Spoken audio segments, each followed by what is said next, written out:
Turns out it actually does matter who's the chairman of the Democratic National Committee. Tom Perez is the current chair. He screwed over Keith Ellison. When I say screwed over, I mean he used Barack Obama to twist arms to overturn the will of the base to have a progressive actually be the chair of the DNC. Why does it matter? Well, guess what?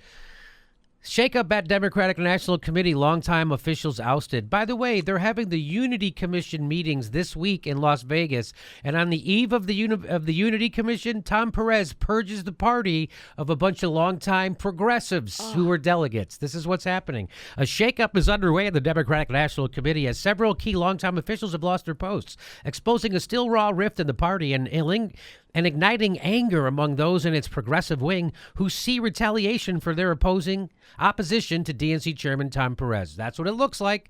So people who oppose Tom Perez are no longer delegates, at-large delegates for the Democratic Party. For instance, the ousters comes ahead of the DNC's first meeting in Las Vegas, Nevada, since Perez took over as chairman, with a pledge this year to unite the party that had become badly divided during the brutal Bernie Sanders-Hillary Clinton 2016 primary. Complaints began immediately after party officials saw a list of Perez's appointments to DNC committees and his roster of 75 at-large members who are chosen by the chair.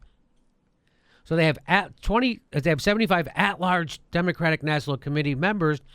The removal of the removal and demotion of a handful of veteran operatives stood out, as did what critics charge is the overrepresentation of Clinton-backed members on the Rules and Bylaws Committee.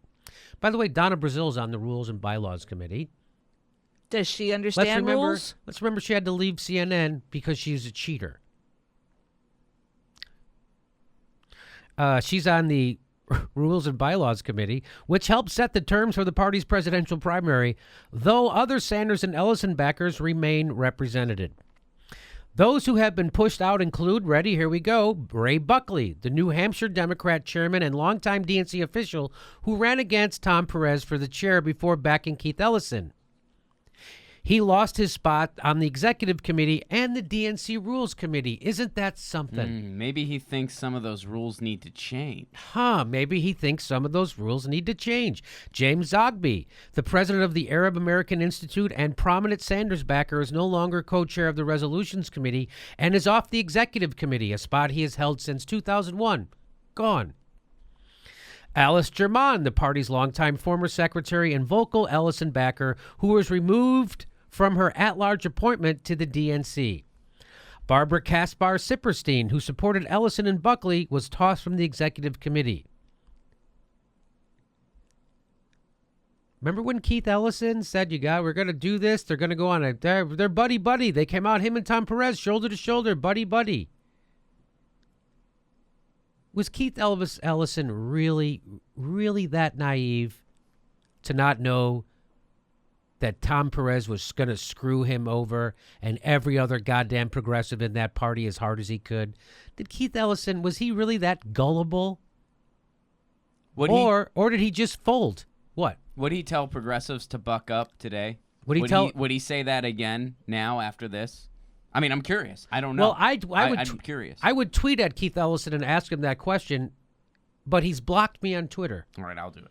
So you do it. I'll ask him. Ask him. Retweet this article, Adam, and say, hey, Keith Ellison, is it time for us to buck up or actually start our own party?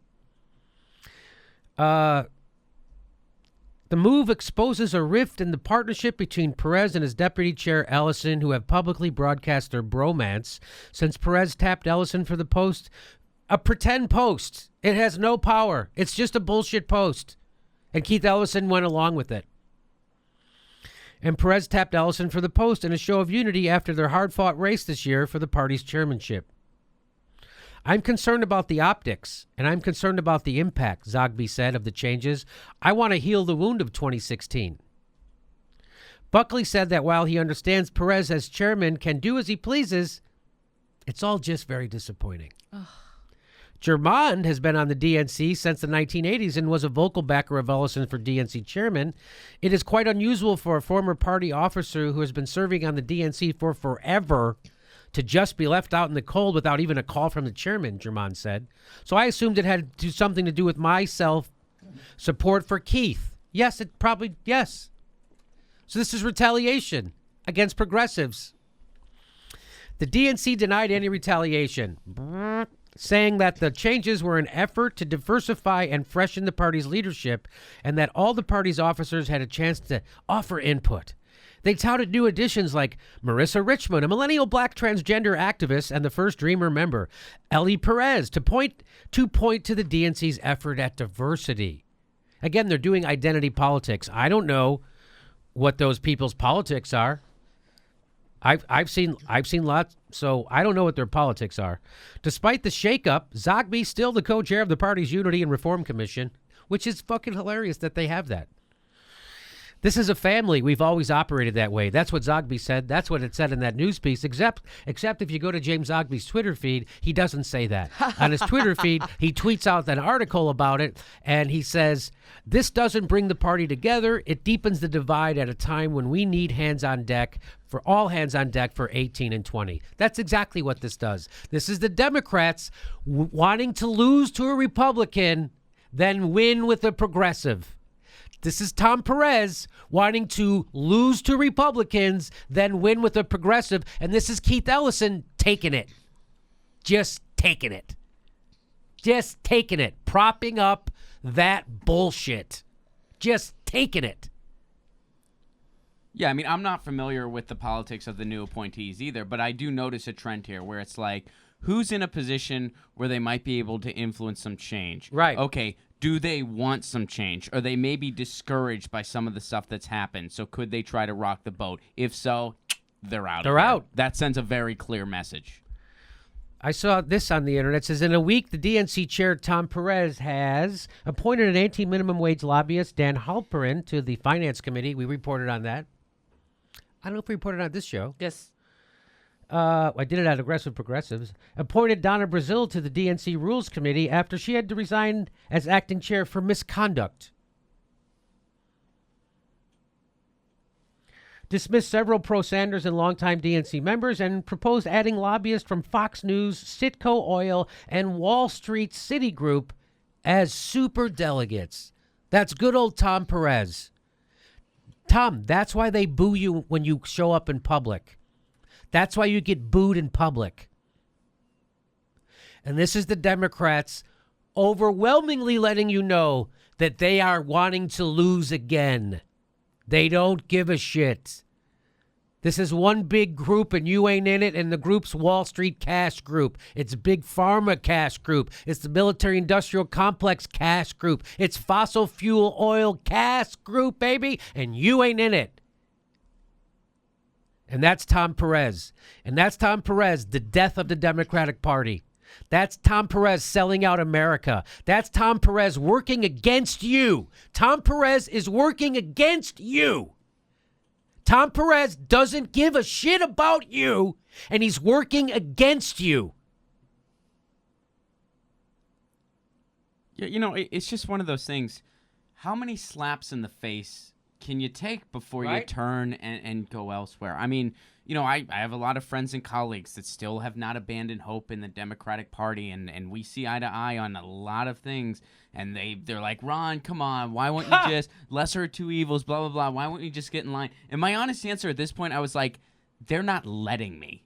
At this point, it's like the Democrats, like they pretty much have said, no, we don't want you around. And I'm saying, okay, message received. They've explicitly said it to me. Yeah. They've explicitly said it. We don't need you. Okay. Yeah, you didn't have me last time and you lost. You're not going to have me next time. Tom Perez is the enemy of progressives. He's the enemy of America. Tom Perez is the friend of corporations who are screwing America. Tom Perez is not looking out for you. Tom Perez is your enemy, as is the corporate Democratic Party. And I don't know what the fuck Bernie Sanders thinks he's going to pull off, but they keep getting shittier, don't they, Bernie? They keep getting shittier. The first thing they did was they installed him over Keith Ellison. The second thing they did was they started taking corporate cash at the DNC. And now look what they're doing. And by the way, they're smearing anybody on your fucking Unity Reform Committee who actually has an idea. So, Bernie, time to start a third party. The The next live Jimmy Dore show is November 6th in Burbank, California, and November 12th in Portland, Oregon. Link for tickets right there.